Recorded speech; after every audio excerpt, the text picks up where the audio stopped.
The Royals, let's take a closer look at that division and what the standings looked like a year ago. The Guardians win it with 92 wins. The White Sox were a big disappointment as they finished at 500. The Twins, actually for much of the year, were in first place. They had a September swoon. The Tigers and Royals were also ran. So how does Jon Morosi rank the AL Central now? Let's begin with Chapman's new team, the Kansas City Royals. They are in my 5th spot to begin this season. Well, first of all, thanks for the Albany Times-Union headshot. Yeah. Back when I used to have hair, my goodness gracious. I'm going to have to get through these topics quickly because we have to get that old look off the screen there. My goodness gracious. Okay, so the Royals I've got in the 5th spot with there's some youth there in their everyday lineup. Obviously not the same caliber of club from a position player standpoint that they had a couple years ago, but I do believe with their young pitching and Singer, he could be a really nice fit there as we talk about the future. Certainly Singer we could see on Team USA in the spring. Melendez, I like his potential a lot. Move around the diamond, of course, he can do some catching. Sal Perez, always like to see how many games he's going to catch during the course of the season.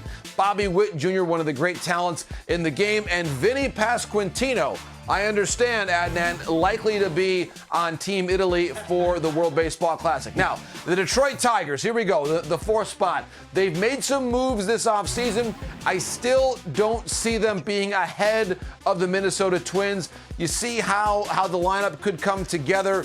They did make the moves there with Vierling and Maton coming in and the Gregory Soto move. Cabrera, his final season. Riley Green, healthy to begin the year. That's a key thing. Of course, last year he missed the time, and they really never got on track there. The key guy that I'm watching here, much as I look at the Royals and talk about Alberto Mondesi as being their key guy, Spencer Torkelson for the Tigers.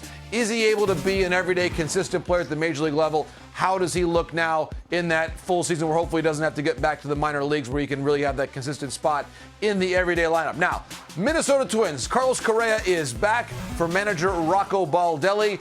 They're a team that, as you point out, Adnan, they were in first place for a while in 2022. I just see them being a tick below the top 2 teams in the division. But with the Twins, of course, the conversation is often the health and productivity of Buxton. Kepler, there's been some trade conversations there. Joey Gallo, love him in the 7th spot. I think that not having the shift any longer is going to be a huge boon for his numbers. And again, we'll see if Luis Arraez ends up getting dealt to the Marlins for more pitching. The Cleveland Guardians in the 2nd spot. Of course, they're the reigning champions. We love Terry Francona, all that he does there.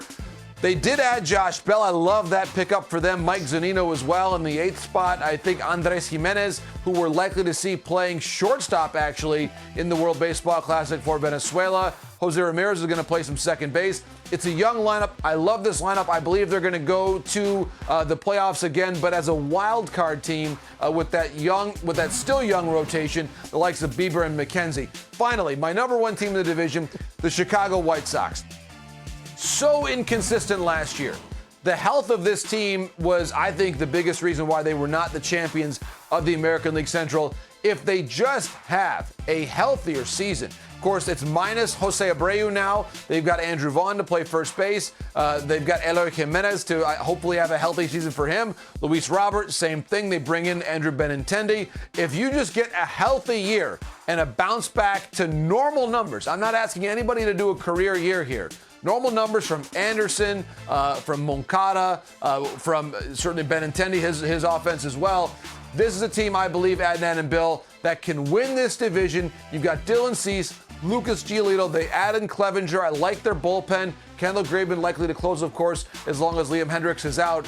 This is a team under first-year manager Pedro Grifol that I believe will find a way to win the American League Central. You had me at Vinny Pasquantino playing for Team Italy at the WBC. And that salad. How could he not? That was, come on, good head of lettuce there. So you're going to go off the rails now? No. We're going to button this up. Okay. JP, good stuff, man. We'll talk to you soon.